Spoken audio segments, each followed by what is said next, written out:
Bonjour ou bonsoir, tout dépend à quelle heure vous écoutez ce podcast de l'ODJ Média. Notre chroniqueur de l'ODJ, Afid Fassifiri, partage son avis et ses réflexions dans un article qu'il a intitulé « Hausse exagérée des prix d'avion, la grosse colère des Marocains d'Amérique du Nord ». Alors écoutons-le dans ce podcast. L'auteur commence son article ainsi. 10 000 $, soit plus de 10 millions de centimes pour des billets aller-retour avec une famille de 3 enfants, cela commence à faire beaucoup. Rentrer au Maroc beaucoup coûte trop cher. C'est un véritable ras-le-bol et cri d'amertume que lancent de très nombreux Marocains résidant en Amérique du Nord. Il ne s'agit pas d'un appel isolé, mais d'un sentiment profondément installé et partagé. L'auteur poursuit son article ainsi. C'est peut-être pour caricaturer, mais dans une vidéo virale, qui devrait mettre la puce à l'oreille des concernés au Maroc, un de ces Marocains du monde résidant en Amérique déclare que 10 000 $, soit plus de 10 millions de centimes pour des billets aller-retour avec une famille de 3 enfants, cela commence à faire beaucoup. Pour une centaine de familles de Marocains d'Amérique du Nord, ou franchement d'Américains d'origine marocaine, louer un avion pour n'importe quelle destination au monde devrait en principe, et pourrait coûter nettement moins cher. Et d'enchaîner. De plus, on passe de merveilleuses vacances en Amérique, et les séjours y sont carrément moins coûteux qu'un mois au Maroc. Alors, venir visiter sa famille et ses parents, et passer quelques semaines au pays, doit-il absolument coûter les yeux de la tête aux Marocains du monde? Y a-t-il de l'abus? Ne serait-on pas en train d'exploiter les Marocains d'Amérique, en les prenant pour des poules aux œufs d'or? D'autres par contre, ont vite fait leurs calculs, et préfèrent opter pour des destinations plus abordables, et se contentent souvent d'inviter leurs parents et leurs familles en Amérique, pour joindre l'utile à l'agréable. NB, résident à Orlando depuis 30 ans, n'y va pas par 4 chemins. Cela fait 10 ans que je ne vais plus au Maroc et pour cause, 4 billets pour la Colombie ou pour l'Équateur, ou le Costa Rica c'est à peine 600 $ et même moins quelquefois. De plus, les services hôteliers, touristiques et la qualité de vie qu'on peut s'offrir dans ces pays est certainement meilleure qu'ici en Floride, aux États-Unis et probablement même en Europe ou au Maroc.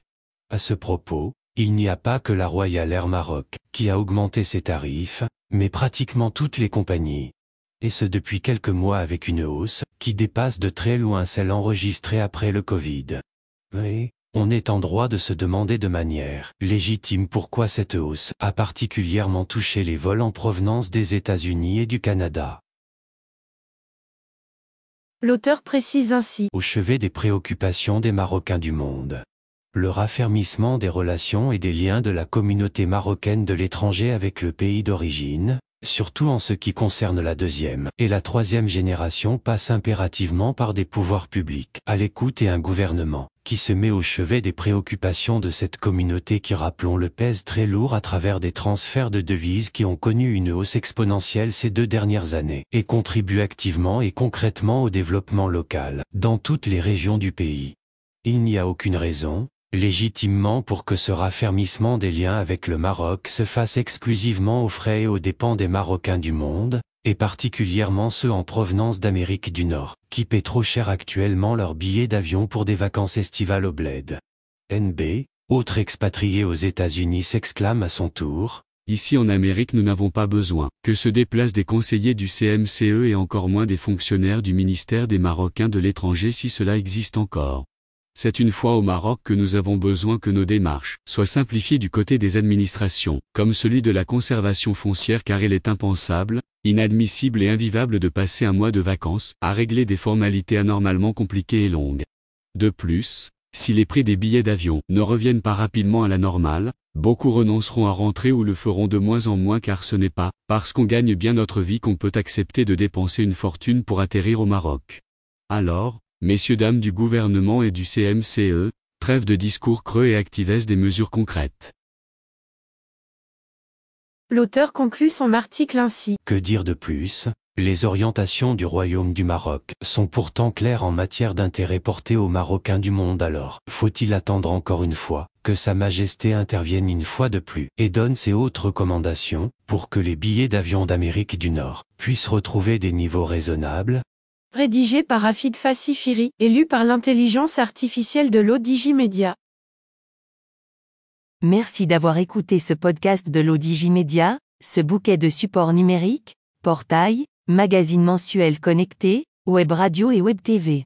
N'oubliez pas de télécharger notre application l'Odigi Mobile sur Play Store et de vous abonner à notre chaîne YouTube l'Odigi TV. Vous pouvez, aussi, nous suivre sur nos réseaux sociaux, Instagram, Facebook, TikTok, LinkedIn et Twitter. Ou encore, vous inscrire sur notre newsletter quotidienne à partir du portail lodigi.ma. Alors, on se dit au prochain podcast de nos chroniqueurs de l'Odigi. Et à très bientôt, si et seulement si vous le voulez bien.